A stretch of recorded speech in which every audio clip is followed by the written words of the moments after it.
Welcome साथियों, नमस्कार साथियों, गुड मॉर्निंग। आप सभी का बहुत बहुत हार्दिक स्वागत है एजुकेशन अड्डा पे। तो साथियों, आज का हम टॉपिक शुरुआत करते हैं संविधान के बारे में। इंडिया के संविधान के बारे में कई बार क्वेश्चन आ जाता है, किस प्रकार आता है। देखिए, एक व्यक्ति, क्वेश्चन किस प्रकार दिया हुआ है, एक व्यक्ति जो संसद के किसी भी सदन का सदस्य नहीं है, उसे मंत्रिपरिषद का सदस्य नियुक्त किया जा सकता है, लेकिन उसे कुछ समय के लिए सदन का सदस्य बनना पड़ेगा। तो ये क्या क्या बोल रहा है, an individual who is not a member either house of parliament can be prominent a member of the council of minister but he has become a member of the either house with an a period of. मतलब ये क्या कह रहा है, एक व्यक्ति जो संसद के किसी सदन का सदस्य नहीं है परंतु वह मंत्रिपरिषद का सदस्य नियुक्त होने के लिए जाता है, तो उसे कौन सी योग्यता इनमें से होनी जरूरी है। तो इसमें सदस्य बनने के लिए न्यूनतम अवधि कितनी होनी चाहिए, वैल्यू की बात कर रहा है। क्या बात कर रहा है, वैल्यू की। तो इसका राइट आंसर क्या हो जाएगा, 6 मंथ। 6 मंथ होना कंपलसरी है, 6 मंथ जरूरी है। चलिए नेक्स्ट क्वेश्चन चलते हैं साथियों। नेक्स्ट क्वेश्चन हमारे सामने है, परमादेश की रिट जारी की जा सकती है। कौन से आदेश के द्वारा परमादेश की रिट जारी की जा सकती है। इसका राइट आंसर क्या होगा साथियों, जरूर कमेंट बॉक्स में दे। इसका राइट आंसर देवे आप।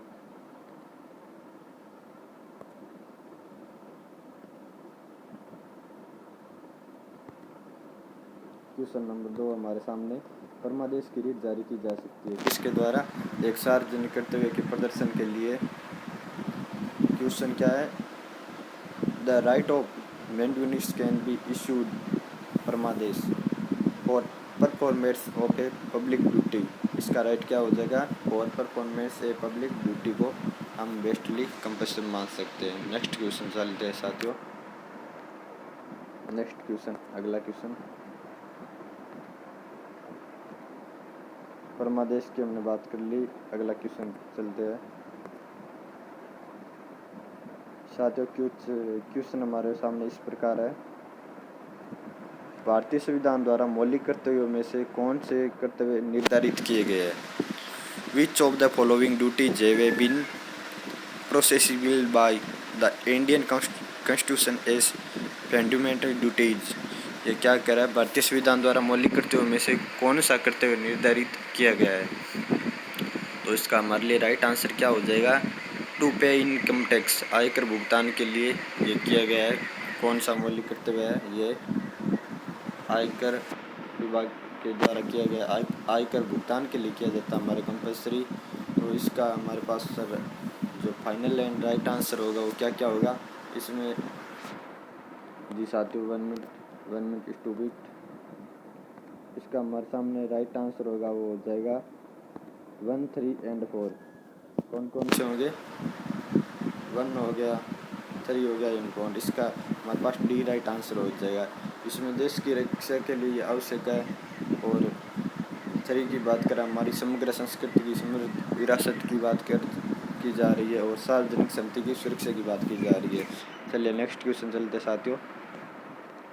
अगला क्वेश्चन है, भारतीय संविधान द्वारा कैसा क्वेश्चन है, भारतीय संविधान द्वारा मौलिक कर्तव्यों में से कर्तव्य निर्धारित किए गए हैं। ये क्वेश्चन हमने कर लिया था अभी जस्ट।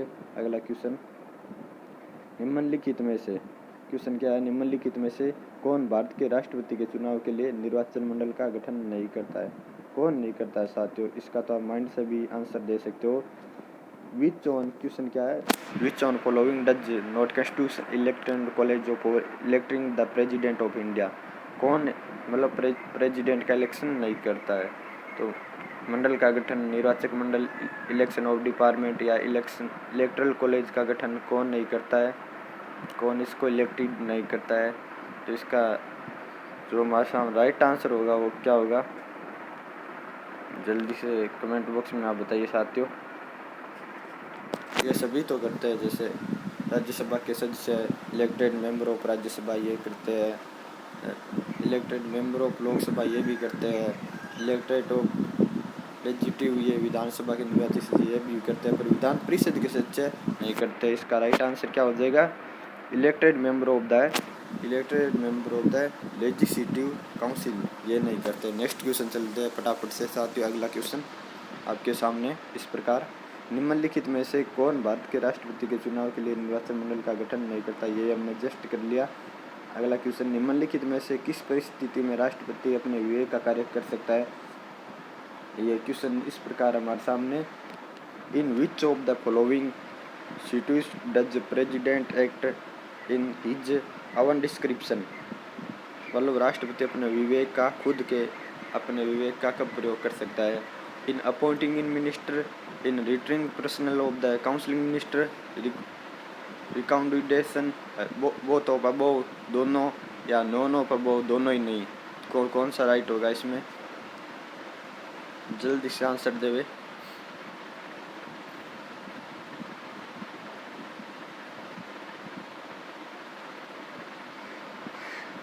तो इसका हमारा जो फाइनली आंसर होगा साथियों, वो क्या हो जाएगा? आंसर हमारा जो फाइनली आंसर होगा वो इसका हो जाएगा, सेकंड वाला हो जाएगा, बी। पुनः विचार के लिए मंत्रिपरिषद को एक प्रस्ताव वापस करने में ये अपने विवेक का प्रयोग कर सकता है।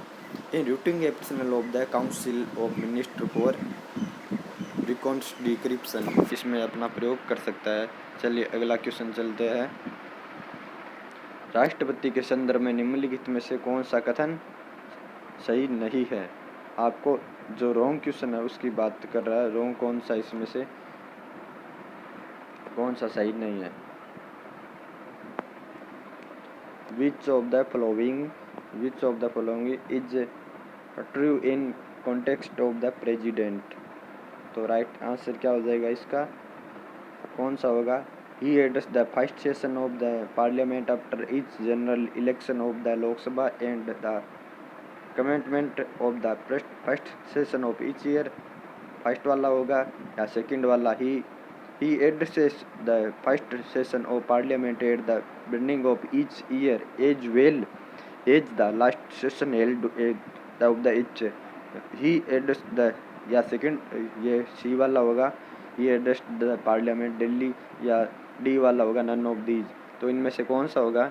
जैसे हिंदी में आप इसको रीड कर सकते हो, राष्ट्रपति के संदर्भ में निम्नलिखित में से कौन सा सही है? लोकसभा के प्रत्येक आम चुनाव के बाद और प्रत्येक वर्ष के पहले सत्र को संसद के लिए आउट कर सकता है। प्रत्येक वर्ष की शुरुआत में संसद पहले सत्र आज तक आप रीड करके इसका आंसर आसानी से दे सकते हो। तो इसका राइट आंसर क्या हो जाएगा हमारे सामने? ए राइट आंसर हो जाएगा। चलिए नेक्स्ट क्वेश्चन चलते हैं साथियों। तो साथियों आपसे एक रिक्वेस्ट और होगी कि मेरी आप चैनल पे नए हो तो लाइक शेयर सब्सक्राइब करने में बिल्कुल कंजूसी ना करें दोस्तों। यह सब आपकी दुआएं और मेहनत का परिणाम है। भारत के नियंत्रक और महालेखा परीक्षक के संबंध में निम्नलिखित में से कौन सा कथन सत्य है? तो इसमें से कौन सा कथन सत्य है? आप राइट आंसर देंगे इसका। महालेखा के संबंध में कौन सा क्वेश्चन राइट है हमारे सामने? इसका आंसर दो आप। तो इसका राइट आंसर क्या हो जाएगा? इसका हो जाएगा ये सेकंड वाला, बी हो जाएगा। इसमें फर्स्ट, थर्ड और फोर्थ, मतलब CAG का कार्यालय संविधान द्वारा बनाया गया, राइट होगा। ये फर्स्ट वाला राइट हो गया ना। CAG का कार्यालय संविधान द्वारा बनाया गया। हमारे इंस्टीट्यूशन में ऐसी व्यवस्था की गई है, ऐसी मतलब खुद की एक व्यवस्था की गई है।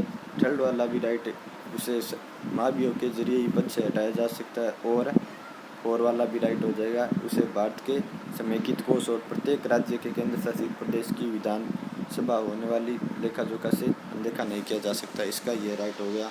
चलिए अगला क्वेश्चन चलते हैं भाइयों। निम्नलिखित में से कौन सी योग्यता भारत के राष्ट्रपति के रूप में चुनाव के लिए आवश्यक नहीं है? इनमें से कौन सी राष्ट्रपति के चुनाव के लिए आवश्यक नहीं है, जरूरी नहीं है?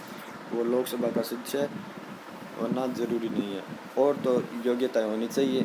लोकसभा का सदस्य होगा तो आपको पता होगा कि जरूर वो कोई ना कोई बेनिफिट के पद पर होगा। बेनिफिट हमारे कॉन्स्टिट्यूशन में ये अनिवार्य नहीं है। जो बेनिफिट पे होगा उसको तो राष्ट्रपति हम कैसे बना सकते हैं? तो ऐसा बिल्कुल नहीं होगा, 99% नहीं हो सकता ऐसा। उसकी जो योग्यताएं हैं हमारे कॉन्स्टिट्यूशन में, वो होना बहुत ज़रूरी है। तो भारत का नागरिक होना चाहिए। आपको पता है, आपने योग्यताएं का रीड किया होगा, तो भारत का नागरिक, सिटीजन ऑफ इंडिया बहुत ज़रूरी है। 35 वर्ष की आयु का नहीं है। कम से कम 35 वर्ष की आयु होना उसकी कंपलसरी है। Not less than 35 year of age Lok Sabha के सदस्य के रूप में चुनाव के लिए योग्य हो। तो आप इसका रीड करके सही और राइट आंसर देंगे तो इसका राइट आंसर हमारे सामने क्या हो जाएगा, राइट आंसर क्या होगा साथियों, लोकसभा का सदस्य। चलिए आगे चलते हैं। किस भारतीय राज्य को संघ के पूर्ण राज्य के रूप में मान्यता देने से पहले थोड़े समय के लिए एक सहयोगी राज्य बना रहा है? कौन सा राज्य सहयोगी राज्य बना रहा है हेल्प के लिए? सिक्किम हो जाएगा हमारा right answer. Which Indian state, क्या क्या क्वेश्चन है, which Indian of state remained associate state of short prepaid before a discrimination of full elevation of the union? तो इसका राइट सिक्किम हो जाएगा। चलिए नेक्स्ट चलते हैं अगला क्वेश्चन। कल्याणकारी राज्य की अवधारणा में विस्तार पाया गया है। कल्याणकारी राज्य आपने पॉलिटिकल का थोड़ा रीड किया होगा तो ज़रूर राइट आंसर दोगे आप इसका। कल्याणकारी राज्य की अवधारणा में विस्तार पाया जाता है। The concept of welfare state finds elaboration in the preamble होगा या फंडिमेशन राइट होगा या फंडिमेशन ड्यूटीज होगा या direction privilege of state policy होगा। तो इसका राइट आंसर क्या हो जाएगा, directive principles of state policy हो जाएगा, राज्य के नीति निर्देशक तत्व। नेक्स्ट क्वेश्चन चलते हैं।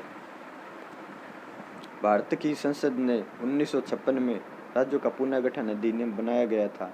तो कब बनाया गया था, इसमें कितने क्या कुछ थे 1956 में? आपको पता होगा कि पुनर्गठन हुआ था हमारे यहाँ पर राज्यों का। तो इसका राइट आंसर होगा वो 40 स्टेटस, क्या हो जाएगा 40 स्टेटस एंड 6 यूनियन टेरिज्म। तो 14 राज्य और 6 केंद्र शासित प्रदेश राइट आंसर हो जाएगा। चलिए आगे चलते हैं। लोकसभा के पहले अध्यक्ष कौन थे? तो इसका राइट आंसर देवे साथियों कमेंट बॉक्स में। The first speaker of the Lok Sabha was GS Dhillon या M.A. अयंगर या GV मावलंकर या हुकम सिंह? तो राइट क्या हो जाएगा हमारा, GV मावलंकर हमारे फर्स्ट क्या थे, फर्स्ट लोकसभा स्पीकर थे। तो चलिए नेक्स्ट क्वेश्चन चलते हैं। तो साथियों यदि आपको अच्छा फीलिंग हो रहा है तो चैनल को लाइक शेयर सब्सक्राइब जरूर करें। बहुत बहुत धन्यवाद साथियों आपका हमारे साथ जुड़ने के लिए। और भी इस प्रकार का फीचर अपडेट्स आपको देते रहेंगे समय समय पर। आपसे एक रिक्वेस्ट इतनी है कि चैनल पर नए हो तो लाइक शेयर बिल्कुल करें। तो इस क्वेश्चन को रीड कर लेते हैं। मौलिक अधिकारों में संशोधन करने का सक्षम अधिकारी कौन है? कौन है मौलिक अधिकारों के संबंध में सक्षम करने का अधिकारी? केंद्रीय संसद है, भारत के राष्ट्रपति है, लोकसभा है या भारत का सर्वोच्च न्यायालय है? रीड करें और आंसर देवे इसका। इसका राइट आंसर क्या हो जाएगा, इसका राइट आंसर हमारे सामने हो जाएगा। इसका राइट आंसर होगा यूनियन ऑफ पार्लियामेंट, केंद्रीय संसद। कैसे होगा, the competent authority to, authority मतलब अधिकार की बात कर रहा है, अथॉरिटी टू इमीडिएटेड, क्या बोला है, immediate the fundamental right in is the union of parliament. मौलिक अधिकारों में संशोधन करने का सक्षम अधिकारी कौन है? तो आपको पता होगा यूनियन ऑफ पार्लियामेंट होती है, संसद ही हमारा मुख्य कवच होता है लोकतंत्र का। तो इसका राइट क्या हो जाएगा, केंद्रीय संसद। चलिए नेक्स्ट चलते आगे। इसका राइट आंसर क्या होगा साथियों कमेंट में देवे।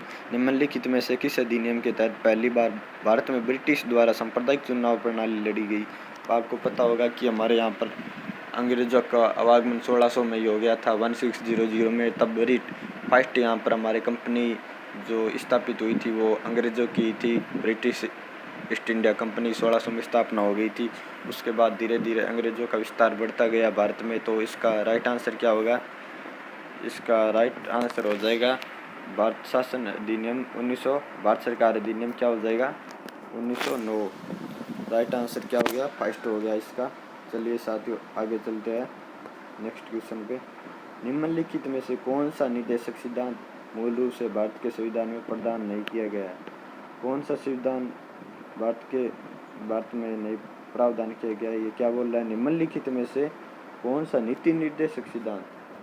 आपको पता होगा, आपको पता है तो कमेंट बॉक्स में देवे कि नीति निर्देशक ये सिद्धांत हमारे कौन से आर्टिकल में है, कौन से एक्ट में क्या कुछ है, इसका बारे में आप क्या जानते हो तो कमेंट में ज़रूर बतावें। भारत के संविधान में प्रदान नहीं किया, नीति निर्देशक तत्व किस संविधान में नहीं प्रदान किया गया, इसमें कौन सी बात नहीं कही गई है। ये नीति निर्देशक तत्व है हमारे directive principles was not originally provide the constitution of India में क्या बताया गया है, तो बताइए, जल्दी आंसर दीजिए। इसमें मुफ्त कानूनी अधिकार के बारे में यह बात नहीं की गई है, और तो सभी बात की गई है, यह बात नहीं की गई है। नागरिकों के लिए समान कार्य के लिए समान वेतन, यह बात की गई है। Uniform civil code for the citizens, ये तो बात हुई है। हमारे गायों और बछड़ों के वध पर प्रतिबंध, यह भी बात हुई है। प्रिवेंशन ऑफ सिल्वेस्ट काउज एंड केवल्स, ये भी राइट है। तो इसका हमारे सामने जो आंसर होगा उसका क्या हो जाएगा, सेकंड वाला बी हो जाएगा। आगे चलते साथियों,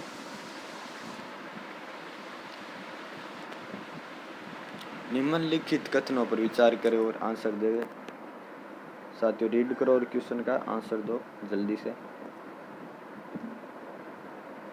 निम्नलिखित कथनों पर विचार करो, आंसर दे। डॉक्टर सच्चिदानंद सिन्हा को विधानसभा का अस्थायी अध्यक्ष चुना गया, या जी मुखर्जी को विधानसभा के उपाध्यक्ष के रूप में चुना गया।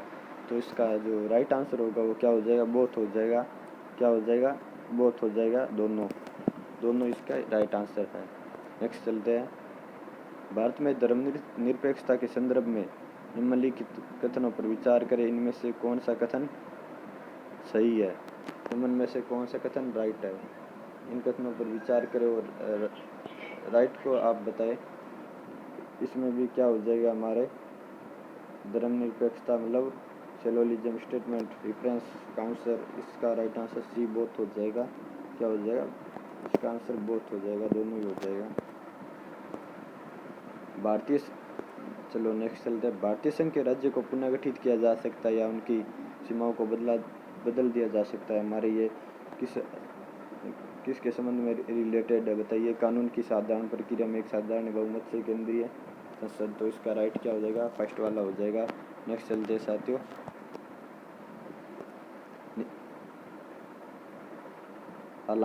हालांकि संविधान में निहित राज्य नीति निर्देशक तत्व सिद्धांत किसी भी अदालत द्वारा लागू करने योग्य नहीं है, फिर भी वे है देश के शासक में मौलिक राज्य पर बंधन राष्ट्रपति के कहने पर लागू करने योग्य या भारत के मौलिक अधिकारों के लिए बेहतर। तो राइट आंसर देवे, इसका क्या हो जाएगा, राइट आंसर देश के शासन में मौलिक। जो हमारे देश के शासन मौलिक होगा, मान्यता होगा, इसको हम ज़्यादा महत्व देंगे ना, तो ये इसका राइट आंसर हो जाएगा। चलिए आगे चलते हैं। भारत संघ में शामिल है, तो भारत संघ में क्या शामिल है, क्या कुछ है, तो आपको पता होगा। एकदम इजी सा क्वेश्चन आ गया आपके सामने। इसका राइट क्या हो जाएगा, ए हो जाएगा। भारत संघ में शामिल है केंद्र शासित प्रदेश या अधिकारित प्रदेश, कौन सा राइट होगा, जल्दी से आंसर देवे। इसमें जो हमारा राइट आंसर है वो ए का क्या हो जाएगा, फर्स्ट राज्य अमेरिका भारत संघ में शामिल है।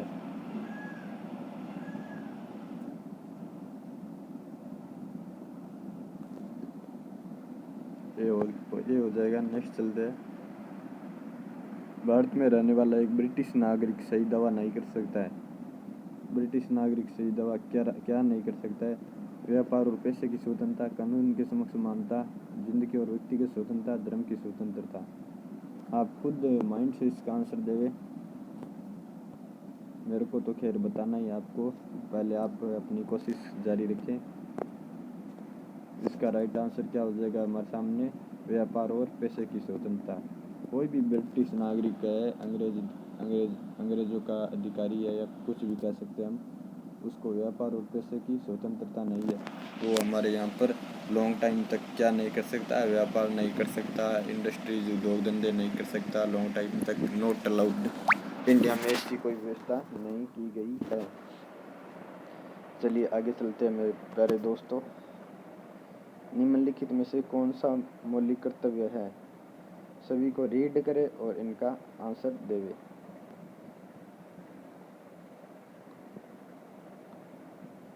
क्वेश्चन क्या कह रहा है, निम्नलिखित में से कौन से मौलिक कर्तव्य है। आपको पता है सार्वजनिक संपत्ति की सुरक्षा करना मौलिक कर्तव्य में आता है। भारत की संप्रभुता, अखंडता और एकता की रक्षा करना मौलिक कर्तव्य है। और वैज्ञानिक स्वभाव और मानवतावाद का विकास करना भी राइट आंसर है। और ये जो बोल रहा है ना, मात्र तो अवकाश और काम की मांग, ये कहाँ पे देखा हमने? कहीं नहीं देखा। तो ये क्या हो जाएगा? रॉन्ग हो जाएगा। और राइट कौन कौन से है? 1, 2 और 3 तीनों राइट हो जाएंगे। आप थोड़ा इंग्लिश में भी इसको रीड कर सकते हैं। जिन स्टूडेंट्स को प्रॉब्लम आती है, वो जिन मेरे भाइयों को प्रॉब्लम आती है, तो आप इसको इंग्लिश में भी रीड कर सकते हो। मेरे यहाँ पे सभी ट्रांसलेट किए गए। चलिए नेक्स्ट चलते आगे।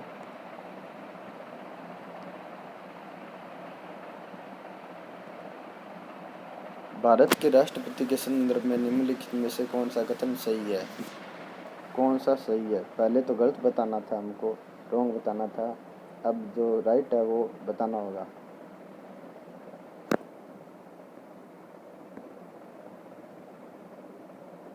With reference the president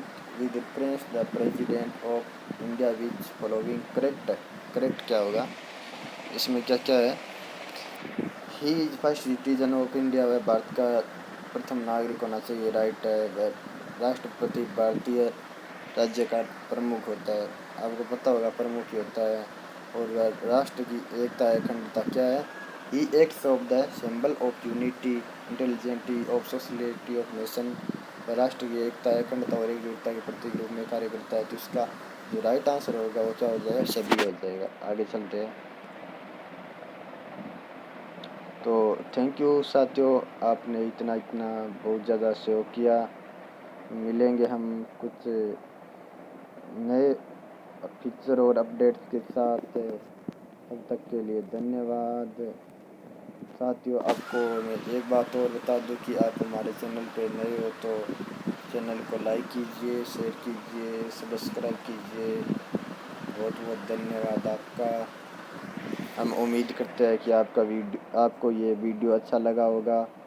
यदि आपको वीडियो सुंदर और अच्छा लगा हो तो लाइक शेयर बिल्कुल करें, ताकि आपकी तरह हमारे और भी भाई बहन बंधु जो भी हैं उनको इसका बेनिफिट मिले और आने वाले एग्ज़ाम में वो भी कुछ अच्छा करे, देश गांव सभी का नाम रोशन हो। तो धन्यवाद दोस्तों, यही दुआएं मेरी आपके सभी के साथ है।